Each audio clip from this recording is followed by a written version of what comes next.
Update. My twin wants my inheritance. Original post. I, female 17, was adopted at 6 months old by my bi-dad's cousin, my dad.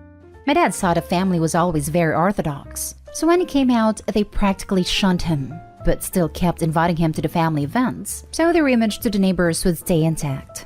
But when my dad got married, their behavior towards my dads got harsher, and only my bi-dad and bi-mom were kinder. After I was born, my bi-parents gave me to my dad as they had demanding jobs and couldn't take care of twins. My twin is the golden child of the family, and they love her to pieces. Me, not so much. My twin is pretty. She has lighter skin, blue eyes while I'm darker. So my dad's family used to bully me when I was little, as I didn't fit in with their aesthetics. So when I was about 9, my dad's moved away across the country and cut all contacts, except for my bi-dad.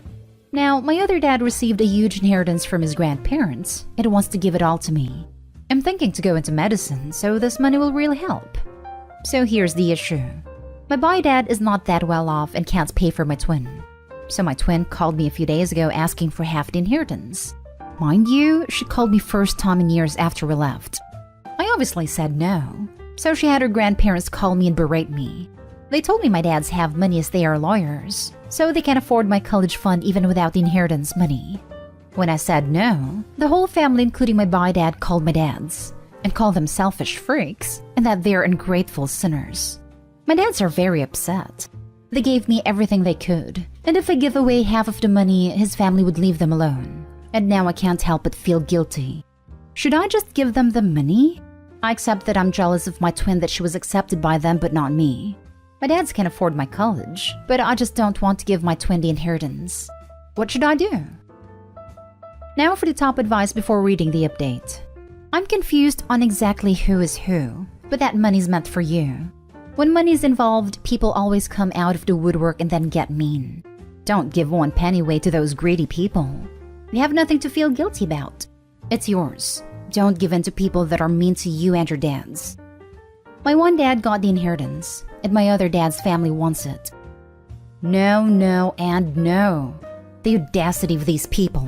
Not only it seems you don't have any sort of relationship with your bi-family and twin, but they ask you for inheritance and tries to guilt-trip you because your dads are lawyers? They can screw right off. The money's all yours. It's your inheritance.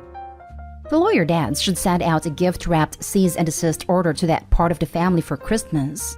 That's all they deserve. Do not give them the money. You said it yourself. They've only contacted you after years because they think you now have money. You were given that money for a reason. The person who gave it to you did so for a reason. Honor their wishes. If your other dad wanted your twin to have half the money, he would have given it to her. Ignore any legal threats they might make. They'll have absolutely no leg to stand on. If your dad was the one receiving the inheritance, any issues relating to probates would be between him and the executor. Nothing at all to do with you anyway. As far as I understood, it's the husband of her adoptive dad who got the inheritance. Her other dad, as she so adorably calls him. So the Bayou family doesn't have even a sliver of a connection to the inheritance. Like, at all. You take all of the inheritance and give your twin and the rest of the selfish family the finger. Then you ghost them all and continue with your dream of going to med school. And now for the update. So my parents sat me down and asked me what I want to do about this. I told them that I don't feel any likeness towards my twin or that part of the family. I also showed them this post and they were happy to see so much support from strangers. They said they talked to my bi-dad about my twin harassing me, but my bi-dad told me that since I was their child, they have a right to ask this of me, and my twin really needed that. So my dad Kevin told them that if my twin get into a college, then it'd help her out if he can. But my bi-dad didn't agree to this and kept asking for the money. My twin cried, said she deserved the money. Then she called me and told me I was a witch. My bi-mom also called me and said she was disappointed in me. That's when my dads took the phone from me and blocked them. My dad Kevin told me that he'd pay for my college, but won't give me the inheritance. Instead, he would use the money for me. Now I heard from a cousin that my twin is posting on social media that I stole her college fund, so I deleted all my social media. So that's where we are right now. I'm sad to say the least. So my dads are taking me out to dinner, basically treating me like a queen like they always do whenever I'm upset. So I guess that's something. Thanks again, guys, for all your kind words. My bi-dad told me that since I was their child, They have a right to ask this of me, and my twin really needed that. So my dad Kate told me if my twin get into a college, then he'd help her out if he can. But my boy dad didn't agree to this and kept asking for the money. This is just the wildest crap ever. I'm sorry, your boy dad and sister are insane. Kevin's grandparents isn't even related to them, so they're not entitled. Your dads are too nice. The three of you need to put these entitled a-holes on mute. My dad's blocked them. But my twin was harassing me on social media, so I deleted all. My blood boils when the one harassed is the one that needs to retreat. But it's the right option here. I just don't want to focus on them anymore. I have my own life to live. They can't take that away from me. Don't you love how many brings people you haven't heard from in years to the surface? Your boy dad said that since you're his kid, he has the right to ask this of you? No, no, no, no. He gave you up, so you're not his kid anymore. He didn't raise you. You are your Uncle Dad's kid, also the new dad. Your twin doesn't have anything to do with this, and neither does your boy dad. If your dad wants to give you 100% of his inheritance, then that's what he should do. Your twin and your boy dad should have absolutely zero say in any of this. This post makes me mad, and I'm so sorry you're going through this. The whole thing is bizarre, I know. Thank the stars every day for your parents.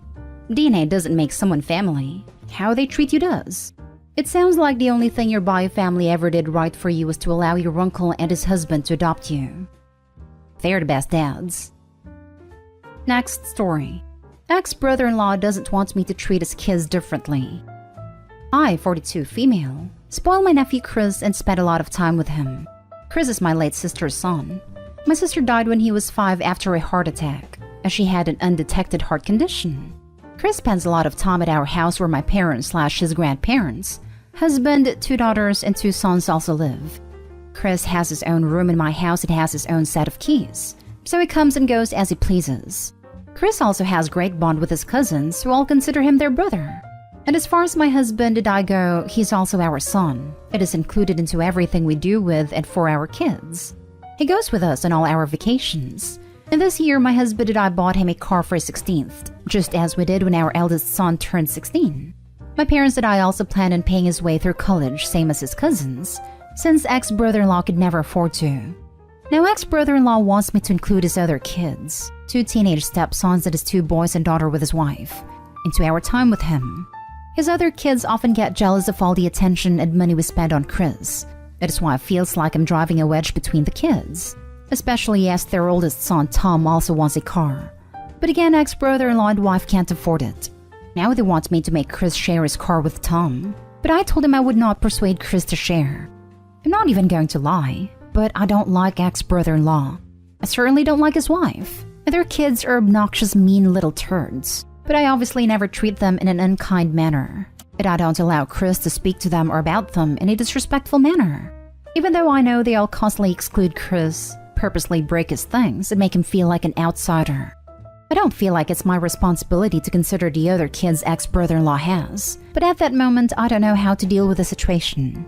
And any advice to make Chris's life more comfortable, I'd love to hear. Ask your nephew if he wants to live with you full-time. I mean, you're providing for him, basically raising him, etc. He's made to feel like an outsider at his dad's. But you have no obligation to provide for your ex-brother-in-law's kids. This strikes me as something Opie is probably not legally allowed to do.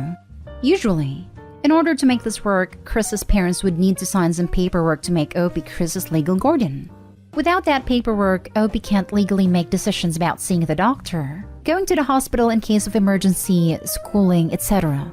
Most parents would be rightfully insulted if you came to them and said, "I should be allowed to take custody of your kid because I don't personally like you or your wife and other children, and I have more money than you." Even crappy and poor parents still love their kids and won't sign over custody of their kids without a fight. Honestly, just stall until he's 18 and can move in with you, or at least move out from that home. If they push the issue, just say, "I'll try." Or if you want to put it plainly, I'm not their aunt. I'm Chris's aunt and I'm paying for these things as a favor to my sister. Chris is responsible and very polite.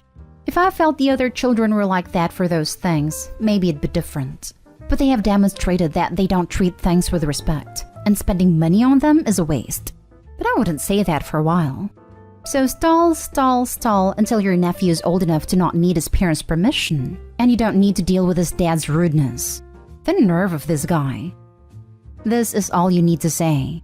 Brother-in-law can fix his own house. Your only concern is Chris. Your brother-in-law is ridiculous. Chris is your nephew, but the children he had with his new wife and the children she brought to their relationship are in no way related to you and are not your family. He should be grateful that his late wife's family is helping his eldest son so much, but since he isn't, please just ignore him. Next story is titled, Sister no longer wants a relationship with me, but wants to see my daughter through my partner. So to keep it short and sweet, me and my sister grew up in foster care, but for some weird reason we never ever got on. She admitted recently she didn't like me growing up. Fast forward, I always thought we would grow up, move out, and the relationship would change. I desperately try to have a relationship with her, but she's always extremely patronizing, jealous, and never seems to be happy for me. Also likes to make little digs about how I'm closer to other siblings, etc. My daughter is 4 months old, and her reaction was awful when I told her I was pregnant. Congrats is all I got. And since having Mila, she's met her twice, and she's just dug away at my parenting with silly things like, she's staying at her granny's already? I wouldn't have done it that soon. And it just got worse and worse. She doesn't have children, may I add. We ended up having an argument which ended in her telling me she doesn't want me in her life anymore, and that she will go through my partner to see Mila. This feels extremely disrespectful to me. She does not want me around at all when she sees Mila, so it's either I leave the house or my partner meets her somewhere. My partner felt uncomfortable with this and explained to her that it felt wrong, and that if she wanted a relationship with Mila, she would need to get on a mutual level with me, which she's again refused. I'm not sure if I'm wrong for feeling against this. I know it is Mila's auntie, but I am her mother, and to be completely avoided is so hurtful to me. I just don't know what to do. Now for the advice. Your sister, mother, father, friend, etc. is not entitled to see your child. There's not a world where she gets to dictate her relationship with your child. If she doesn't want to see you, she's not entitled to spend time with your child. This is my thoughts exactly. I've heard comments such as, just because you've lost a family member doesn't mean Mila should too. And my mind just can't comprehend something so cruel. But you are the mother, and it is your sister setting the terms. That is wrong. You and your daughter are a package. If she doesn't want to see you, then she doesn't get to play auntie. Thank you muchly for making me feel so much more relaxed about my decision. Strangers really do give the best advice. It's wrong of her to want to see your daughter without you. Your partner is right. Both you and your partner should stand firm. If it's up to me, I'd cut all ties with her. Well, sounds like Mila has one less auntie now. Good thing she's so young, so she won't even miss her. I just don't want to do anything that makes me look like the bad one. I can't force a relationship with someone for the sake of my child. But I also don't want to seem like I'm using Mila as a weapon to hurt her, when in reality it's the other way around, and I feel guilty when I shouldn't. Last story. I, 16 female, cried in front of my best friend's parents, 16 female, because they gave me a plate of food. How can I explain it to them? I'll try to keep it short. My mom is an addict and I don't know who my dad is. I have 3 younger siblings, 3 male to 9 male, that I take fully care of because my mom is incapable of, or straight out doesn't want to. We have food at home at a nice place thanks to my grandparents, but they don't want to take care of us nor raise us because they are tired of cleaning up after my mom. I don't blame them though. We spend some weekends with them and it's fun, but even then I'm in charge of my brothers and I have to bathe them, feed them, and put them to sleep. I'm so love and touch deprived that yesterday when I went to my best friend's house after school, I cried when her mom put a plate of homemade warm food in front of me and said, "Here you go, love." Nobody has ever called me love before, and I can't remember the last time someone cooked something that wasn't from a pre-made package or something like that. It felt so overwhelming. Like for a few seconds I was out of my survival mode and started to cry so awfully. Both of my BFF's parents got confused and scared that they tried to reach out to me, but I fled the place because I thought I was making a fool of myself. My BFF texted me to make sure everything was okay and told me that her parents were worried. I don't know what to tell them. Nobody really knows about my situation and I don't want to be somebody else's burden. I really don't know what to say to them. I'm not starved or something like that, it just felt, I don't know, weird. Please, I need help. Kiddo, you have been dealt a really crappy hand in life. Take help and kindness wherever you can find it. Don't close yourself off from people because you feel embarrassed or guilty. If you trust your best friend, tell her and let her explain the situation to her parents. Hope things get better for you and your siblings. To add on here, there's nothing to be embarrassed about here, OP. You're a kid. You're not supposed to be taking care of 3 kids, and you're not supposed to be in this situation. All the things you do, those are things your mother is supposed to be doing, or at least making sure is handled. Instead, it's falling on you because your mother has failed you.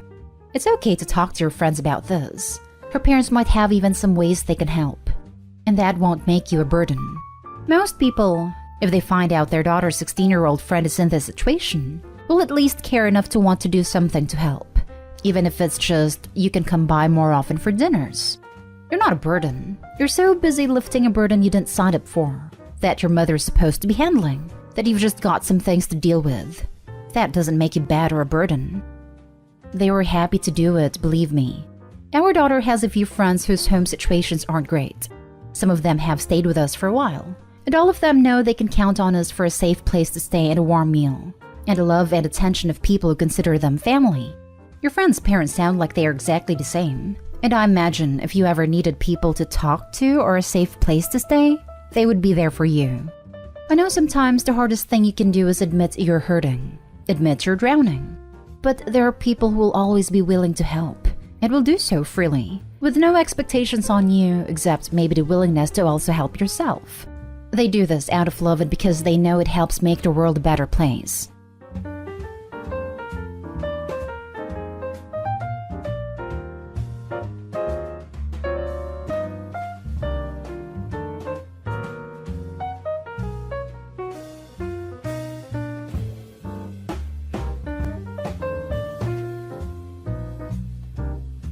Update. Am I the a-hole for calling off my wedding after finding out my fiancé never had the money he promised to contribute? Original post. I, 33 female, have been with my partner, 32 male, for 5 years. He proposed in March 2024, and we agreed to get married in December 2025. He promised to cover 70% of the wedding costs and said he'd transfer money to my account whenever I paid for something. I ended up handling all the planning and bookings. By April this year, I had already paid around 500,000 local currency. But when I checked, he hadn't sent me a single cent. I kept reminding him, and he always said, "Yes, baby," after work. I work in an accounting firm with over 40 clients, so I'm insanely busy and didn't have time to double-check every day. But I trusted him. When we finally sat down to talk about it, I found out he didn't actually have the money. He planned to ask his parents or use future income, meaning he had been lying about having savings. All this time, he bragged about being financially stable and successful. He's a lawyer, but apparently it was all talk. I understand that people can go through tough financial times, but lying about it and letting me carry all the burden, that felt like a betrayal. I decided to call off the wedding and the relationship. Now he's throwing the wedding expenses in my face, even though I did all the work. My parents think I should go through with it since the engagement has already been announced to family. Am I the a-hole for calling it off? I feel heartbroken, used, and honestly, fooled. And seriously, if you can't afford to get married, why propose in the first place? Now for the top comments before reading the update. You didn't call off a wedding, you canceled a subscription to nonsense. Good for you. Thanks. That honestly made me laugh. I needed to hear that. Calling off the wedding was a sensible and self-respecting decision. You deserve a partner who is honest and reliable, especially when it comes to finances. Not the a-hole, but to be clear, this is about the lying and betrayal, not necessarily about the money. Yeah, it's the dishonesty that broke me, not just the lack of money. If he had been upfront, things might have been different. Thank God you found this out before you got married. As they say, money problems don't start with money. What if this had been your mortgage payment or school fees? Those aren't optional expenses, and there can be huge repercussions for non-payment. I say good on you for holding your boundary. Also, don't fall for the sunk cost fallacy. Yes, you announced it to family, but if they love you, they'll support you. Better to be a little embarrassed now than waste more time and have to pay for a divorce attorney and separate assets later. Because you already announced it is among the worst reasons to go through with a marriage. I'd rather save my future than to save face, Limao. You don't commit to someone because of what your parents, relatives, or friends expect. You commit because you trust the person and he broke that trust. For real, if trust is broken before the marriage, what more after? Not worth the risk. And to be honest, it's really non-negotiable for me. Now for the update. Hi everyone, thank you so much for the support. I didn't expect my post to get much attention, but reading your responses helped me feel less alone and more validated in what I was feeling. It's been a week since I called everything off. He's been texting and calling non-stop, flip-flopping between apologizing and guilt-tripping me. At one point he said, "We can still fix this, it's just money." But it was never just about the money. It was the lying, the manipulation, the months of pretending to be someone he wasn't, and letting me drown financially and emotionally, while he played the role of the dependable fiancé. I'm staying with a close friend for now while I sort things out. I've cried more than I thought possible, but each day I feel a little lighter. The fog is lifting. His family finally reached out, trying to mediate. His mom even asked if we could just scale down the wedding instead of canceling it. I told them very calmly that there is no wedding to scale down. I'm done, and I mean it. I've also started looking through everything I paid for, checking which vendors I can cancel or get partial refunds from. It sucks, not gonna lie, but I'd rather lose money than lose myself in a marriage built on lies. My parents are slowly coming around. My dad said something last night that really hit me. It's better to disappoint people for a moment than to disappoint yourself for a lifetime. I don't know what comes next, but I know what I left behind, and I know it was the right thing to do. Thank you so much again. You really helped me a lot. Not the a-hole. It's crazy. You're righting a wrong that could have defined your future, not just some minor hiccup. It takes a lot of courage to walk away from something that isn't right. Exactly, and it's normal to cry and grieve the loss of the relationship and the future you thought you had, but those tears are part of the healing process. You walked away not just from a wedding, but from a future where you would have been the only one showing up, financially and emotionally. That's not a partnership. That's a slow erasure of your peace, your dignity, and your sense of self. And you said no to that, loudly, clearly, without apology. Exactly this. She didn't just cancel a wedding, she saved herself from a lifetime of being taken for granted. That kind of strength deserves nothing but respect. My parents are slowly coming around.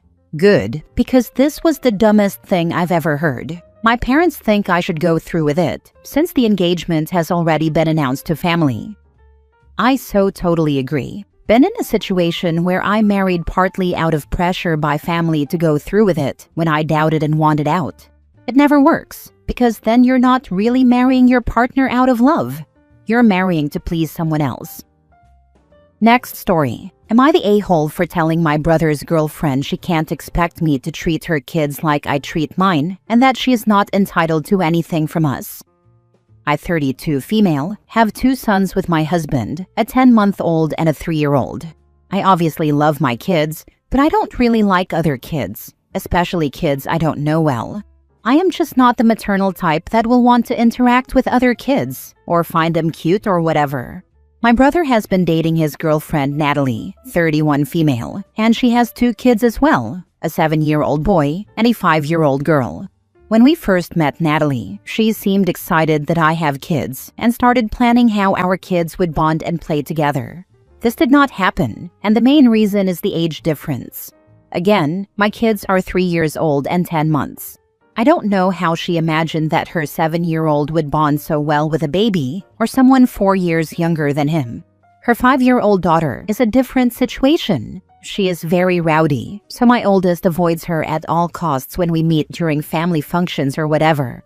Despite our kids clearly not blending well, I would say we were nice towards Natalie and her kids.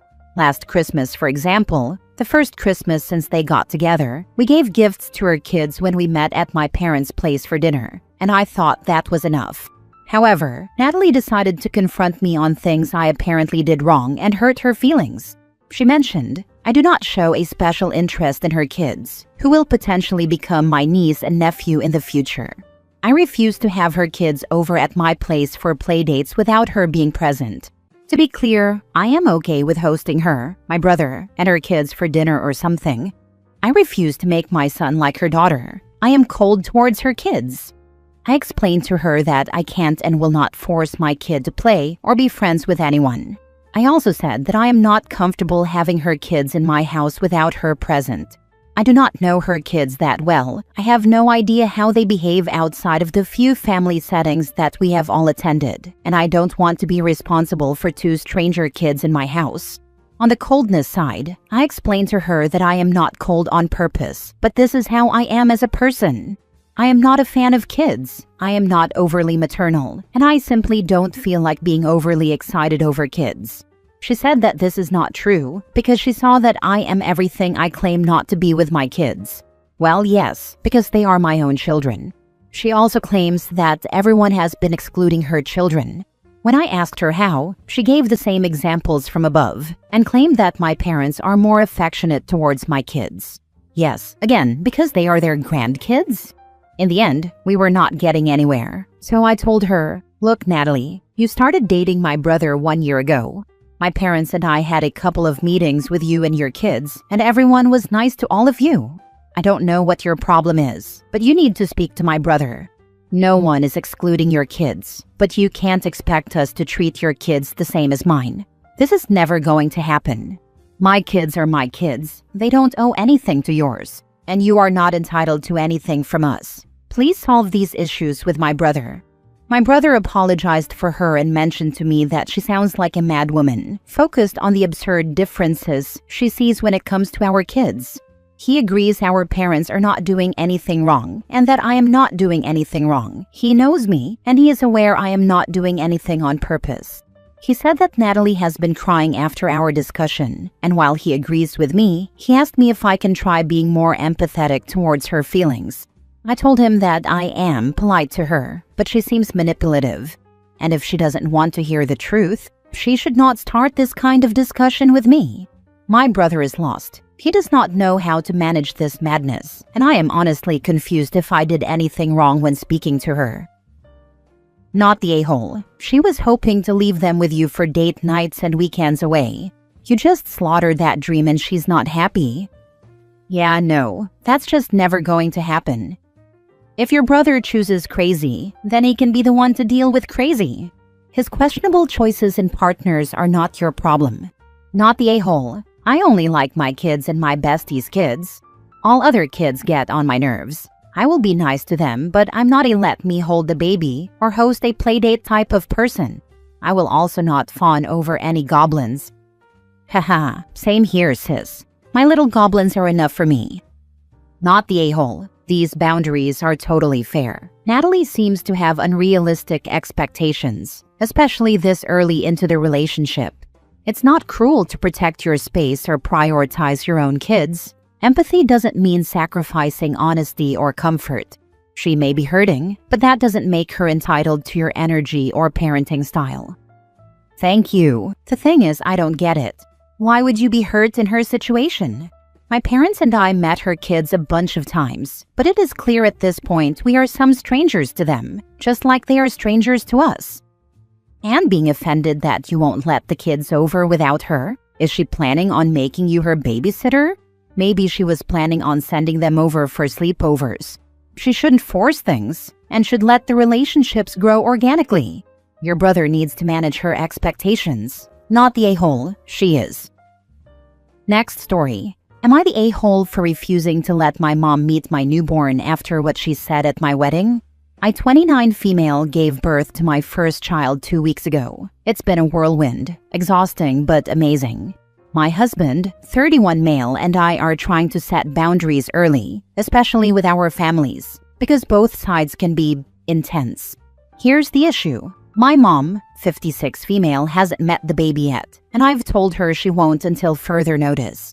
She's livid, and now the entire extended family is calling me heartless. At our wedding last year, she made a toast during the reception. She said she was proud of me, but then turned to my husband and said, "Take good care of her. She's not always easy to love." People laughed nervously. I was mortified. When I confronted her later, she brushed it off as a joke and told me I was being too sensitive as always. That comment stuck with me, especially because growing up, she often belittled me, calling me too emotional, too dramatic, or a burden. Therapy helped me unpack a lot of it, but hearing those words again on my wedding day brought it all back. Now that I've had my baby, I've felt this overwhelming urge to protect her. Not just physically, but emotionally. I don't want someone around her who doesn't even respect me as a person, let alone as a mother. My mom has apologized technically, but it felt more like, "I'm sorry you were offended," than genuine remorse. She says I'm punishing her and being immature.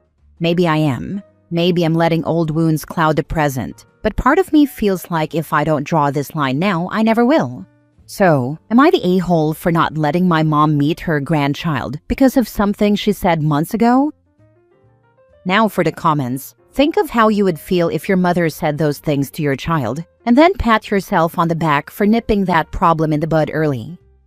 Boundaries aren't punishment. They are a way to ensure emotional safety. I like to think of it as my boundaries are a punishment for you because they ensure my emotional safety regarding you. I've found the perpetrator always feels attacked anyway. Might as well land a direct hit. Not the a-hole. Real question is, why is it bad to punish her?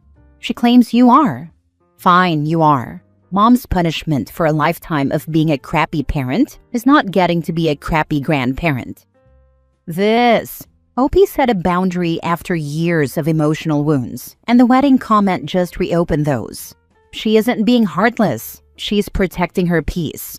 If a parent refuses to respect your value as a person, it's not cruel to draw a line for your child's sake. Not the a-hole. It appears that you aren't keeping your child away from her because of what she said at the wedding, but her ongoing process of abuse and emotional browbeating. You don't want to put your child through that. You know exactly how she is and how demeaning and cruel she is. So avoid the drama for yourself and your child. Last story. Am I the a-hole for canceling my financial support for my son's wedding after his fiancée catfished him to test his loyalty? My son, 23, got engaged a few months ago. Recently, he admitted to me that he had been texting with a girl he met on Tinder. That alone already shocked me. He's engaged, and that's obviously not acceptable behavior. But here's the twist. The girl on Tinder was actually his fiancée. She made a fake account to test whether he would stay loyal, and when he flirted back, she confronted him. Yes, what my son did was messed up, but creating a whole fake profile to trap your partner? That's manipulation.